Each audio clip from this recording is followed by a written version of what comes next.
Shock അടിക്കോ? Shock അടിക്കില്ല. Shock അടിക്കും? അടിക്കില്ല. അടുത്തതാണ് നമുക്കുള്ളത് ഹൈ വോൾട്ടേജ് ടെസ്റ്റ്. ഇതും അതുപോലെ തന്നെയാണ് നമുക്ക് ചെയ്യുന്നത്. ഹൈ വോൾട്ടേജ് ടെസ്റ്റ് ആണ്. High voltage test. ഓക്കെ.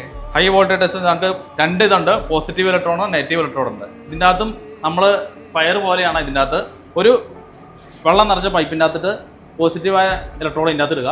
ഇതിനകത്ത് ഇപ്പോൾ വെള്ളം ഉണ്ടോ? പിന്നെ അതിനകത്ത് വെള്ളമുണ്ട്. വെള്ളമുണ്ട്. കാണിച്ചു കൊടുക്കാൻ പറ്റുമോ? പിന്നെ കാണിച്ചു കൊടുക്കാം. സുഖമായിട്ട് ഇതിൻ്റെ ഉള്ളിൽ വെള്ളമുണ്ട്. വെള്ളം ഒഴിച്ച് അതിൻ്റെ അകത്ത് സമ്മേഴ്സ് ചെയ്ത് ഇട്ടേക്കാണ് കോണ്ടി പൈപ്പ്. എന്താ ഇപ്പം ചെയ്യേണ്ടത്? ഇതിൻ്റെ അകത്ത് പോസിറ്റീവ് ഇലക്ട്രോൺ ഇതിനകത്തിട്ട് വെള്ളത്തിലിടുക. വെള്ളത്തിലിടണം. ഓക്കെ. അത് കഴിഞ്ഞിട്ട് മെഷീൻ ഓൺ ആക്കുക. ഹൈ വോൾട്ടേജ് 2000 വോൾട്ട് നമ്മൾ അതിൻ്റെ അകത്ത് അപ്ലൈ ചെയ്യണേ. 2000 വോൾട്ട്. അപ്പോൾ ഷോക്ക് അടിക്കോ? ഷോക്ക് അടിക്കില്ല. ഷോക്ക് അടിക്കും? അടിക്കില്ല.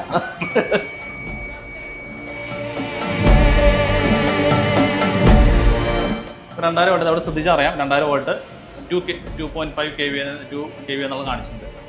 അവിടുന്ന് അപ്പോൾ ഈ രണ്ടും കൂടി എത്തിക്കണതിന്റെ വ്യത്യാസം കാണിക്കുന്നത്. എത്തിക്കണ വ്യത്യാസമാണെന്ന് വെച്ചാൽ ഇതിന്റെ അകത്ത് ഇന്ററിൽ വെള്ളമുണ്ട്, ഔട്ടറിലും വെള്ളമുണ്ട്. ഈ വെള്ളം ഹൈ വോൾട്ടേജ് പാസ് ചെയ്യുന്നുണ്ടോ നോക്കണാണ്. ഇന്നറിൽ നിന്ന് പൈപ്പിന്റെ അകത്ത് ഇന്നറിൽ നിന്ന് ഔട്ടറിലോട്ട് പാസ് ചെയ്യണം. അപ്പോൾ നമ്മളെ ഈ ഇൻസുലേഷൻ ആണ് ടെസ്റ്റ് ചെയ്യുന്നത്. ശരിക്കും ഹൈ വോൾട്ടേജ് ഇൻസുലേഷൻ പാസ് ആവുന്നുണ്ടോ? പാസ്സാണ്. അപ്പോൾ അതല്ലെങ്കിൽ ഇത് എന്താ സംഭവിക്കുന്നത് വെച്ചാൽ വോൾട്ടേജ് ബ്രേക്ക് ആവും. ഓക്കെ. ഇതിപ്പോ പോസിറ്റീവ് ബ്രേക്ക് ആയി. ഇവിടുത്തെ പൈപ്പിന്റെ അകത്ത് ഇട്ട് നോക്കി ഇഷ്യൂ ഇല്ല. പുറത്തുനിന്ന് ഉള്ളിലേക്ക് സംഭവം വരാണ്ടിരിക്കാൻ പ്രശ്നമില്ല. അപ്പൊ നമ്മൾ ഇതിന്റെ ഇൻസുലേഷൻ പക്കയാണ്. നമ്മുടെ പൈപ്പ് എല്ലാം പാസ് തന്നെയാണ്.